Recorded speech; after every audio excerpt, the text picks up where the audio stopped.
ठाकुर का कुआं। रात के 9 बजे थे। थके मांदे मजदूर तो सो चुके थे। ठाकुर के दरवाजे पर 10-5 बेफिक्रे जमा थे। मैदानी बहादुरी का नाम तो जमाना रहा है और न मौका। कानूनी बहादुरी की बातें हो रही थी। कितनी होशियारी से ठाकुर ने थानेदार को एक खास मुकदमे में रिश्वत दी और साफ निकल गए। कितनी अक्लमंदी से एक मार्के के मुकदमे की नकल ले आए। नाजिम और मोहतमीन सभी कहते थे नकल नहीं मिल सकती, कोई 50 मांगता कोई 100। यहाँ बेपैसे कौड़ी निकाल उड़ा ली। काम करना ढंग चाहिए। इसी समय गंगी कुएं से पानी लेने पहुंची। कुप्पी की धुंधली रोशनी कुएं पर आ रही थी। गंगी जगत की आड़ में बैठी हुई मौके का इंतजार करने लगी। इस कुएं का पानी सारा गांव पीता है। किसी के लिए नहीं रुका, सिर्फ ये बदनसीब नहीं भर सकते। गंगी का विद्रोही दिल रिवाजी पाबंदियों और मजबूरियों पर चोटें करने लगा।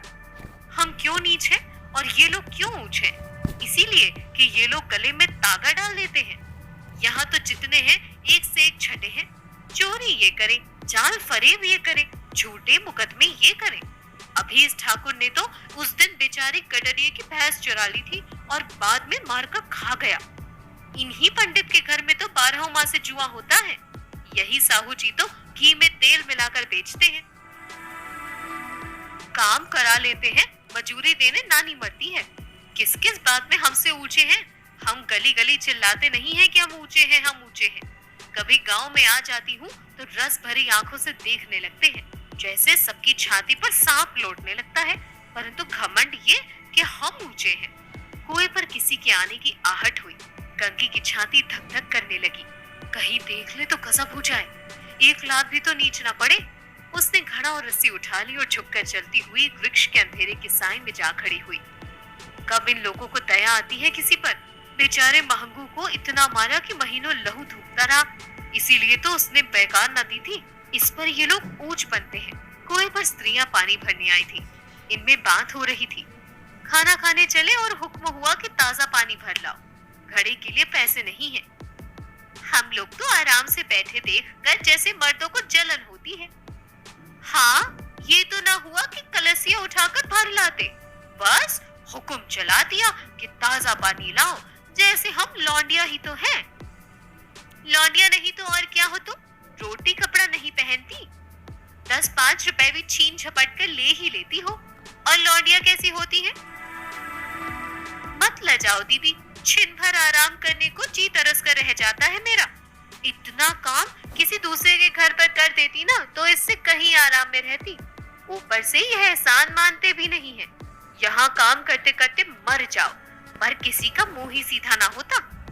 दोनों पानी भरकर चली गई तो गंगी वृक्ष की छाया से निकली और कुएं की जगत के पास आई।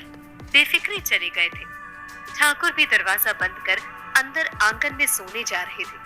गंगी ने क्षणिक सुख की सांस ली। किसी तरह मैदान तो साफ हुआ।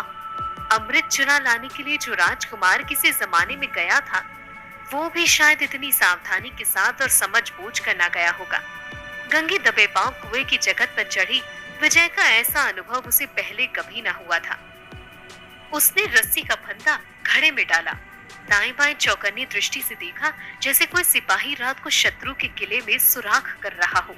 अगर इस समय वो पकड़ ली गई तो फिर उसके लिए माफी या रियायत की रत्ती भर उम्मीद नहीं। अंत में देवताओं को याद करके उसने कलेजा मजबूत किया और घड़ा कुएं में डाल दिया। घड़े ने पानी में गोता लगाया, बहुत ही आहिस्ता, जरा सी आवाज ना हुई। गंगी ने 2-4 हाथ जल्दी जल्दी मारे। घड़ा कुएं से मुंह तक आ पहुंचा। कोई बड़ा शहजोर पहलवान भी इतनी तेजी से ना खींच सकता था। गंगी झुकी कि घड़े को पकड़कर जगत पर रखे कि एकाएक ठाकुर साहब का दरवाजा खुल गया। शेर का मुंह इससे अधिक भयानक ना होगा। गंगी के हाथ से रस्सी छूट गई। रस्सी के साथ घड़ा धड़ाम से पानी में जा गिरा और कई क्षण तक पानी में हिलकोरे की आवाज सुनाई देती रही। कौन है वहां पर? ठाकुर चिल्लाया। ठाकुर कौन है पुकारते हुए कुएं की तरफ आ रहे थे और गंगी जगत से कूदकर भागी जा रही थी। घर पहुंचकर देखा कि जोखू लोटा मुंह में लगाए वही मैला गंदा पानी पी रहा है। आज के लिए इतना ही। मिलेंगे आपसे मुंशी प्रेमचंद की अगली कहानी के साथ। तब तक मुझे दीजिए इजाजत। सुनते रहिए अमर उजाला आवाज।